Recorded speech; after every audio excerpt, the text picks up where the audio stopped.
Hi, I'm Kate Jacobson. I'm the associate editor of AAST's magazine A to Z.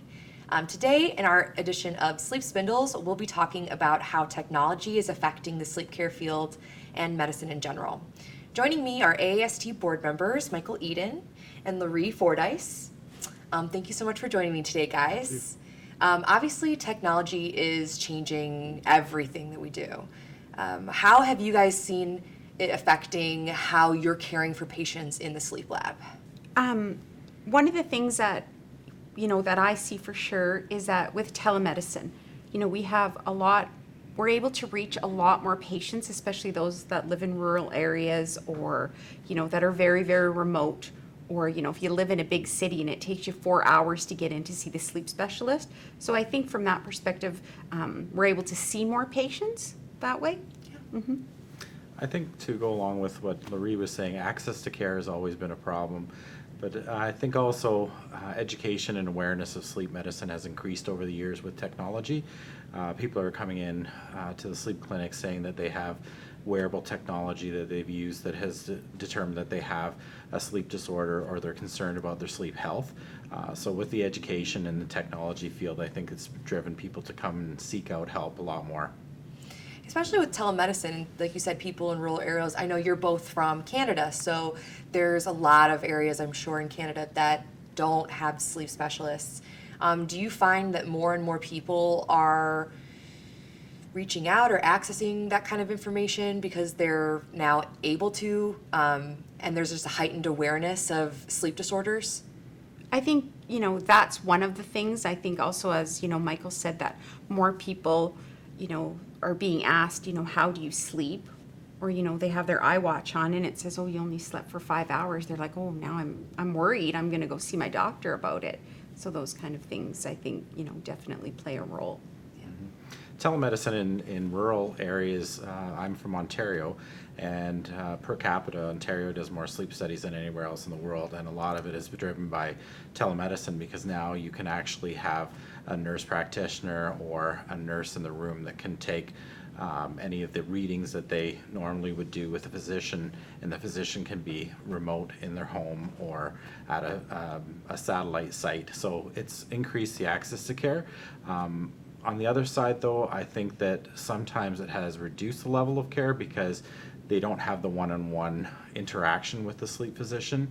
But I think that the benefit of having access to care outweighs the differential of not having the appropriate care one-on-one. Yeah. Mm-hmm. That's an interesting point. Do you see, obviously there's pros and cons to everything. Do you find that telemedicine is more beneficial? What's harmful about it? Is it good and bad? Yes. Yes. It is good and bad. The good part is, like I mentioned, the access to care. So in Northern Ontario, there's a lot of native or Indigenous population where they have been ignored or they haven't had access to care. Telemedicine is definitely improving the care and the quality of life in those populations. But on the poor side of things, like I mentioned, sleep as a profitable industry has driven people to do telemedicine so that they can increase the number of labs that they own, and so it reduces that one-on-one care. So the patient isn't seeing a sleep physician necessarily; they're seeing a nurse practitioner. Not to slight the nurse practitioner, but the years of education the sleep physician has outweighs the education that a nurse practitioner would have. Right. Kind of on that same topic, a lot of sleep labs are now using AI to score their sleep tests, to do kind of back office things. How do you feel about introducing AI into sleep centers? You're talking to some old sleep techs, so one of the things You don't look a day past 25. I think it has its place for sure, but I think that if you're using that in replacement for your eye, it could never be as good. That's one of the reasons why I think it's taken so long for it to come. I mean, AI for sleep scoring has been around for many, many years, but it just isn't as good as having someone go through it. The other thing, when you have people that are not trained properly, or as Michael said, you might have sleep labs, opening that, you have a sleep specialist that, lives in a different province or something and it's just run by someone else. They don't know what they don't know. So if they're just scoring these sleep studies, via the computer, they might miss things because they're not properly trained. Right.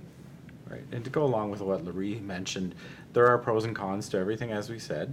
I think that the problem with AI is that we have respiratory companies, DME, that are directing these type of testing, and they don't have the proper background to necessarily diagnose these type of disorders, but it's driven because of the lack of available beds to sleep in or wanting to sleep in their own home. But I also think that it benefits the patient in some respect because, as Laree and I have discussed many times in the past, the patient population are screaming for new technology where they don't have the electrodes, they don't have all the devices and everything on them. And the recent technology is using radio waves to bounce off the body and determine the stages of sleep that people are in. It does have a good future, but right now it's not quite where we want it to be. So I always say that we have to accept all the new technology coming in, but there's a caveat. You have to understand that with every technology that comes in, there is a bad part of it as well. So with the new devices that are in mattresses to determine sleep apnea or any of the wearable technology, take everything with a grain of salt because you can't diagnose a disorder from a wearable technology. So all the technologists can sleep easy knowing that their jobs are safe for now.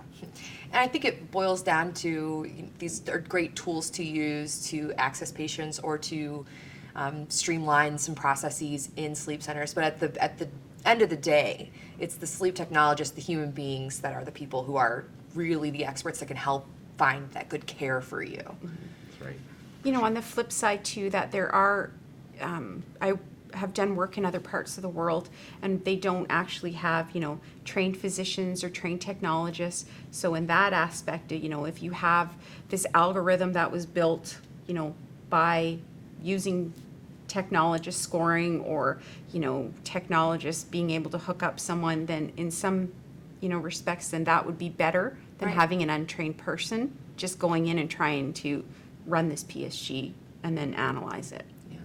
So kind of it's different strokes for different folks. Kind of the technology works in some ways better for some, and for others maybe it needs a little more of that human touch. Yeah. Technology is bringing people into the doors.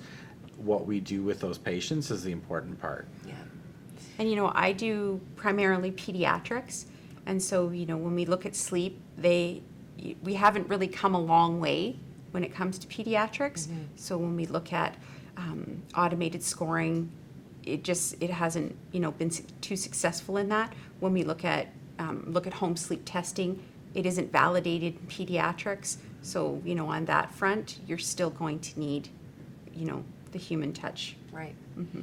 Laree and Michael, thank you so much for joining us today. We really appreciate all your expertise. And thank you for tuning in to our latest edition of Sleep Spindles. Be sure to check out our other videos.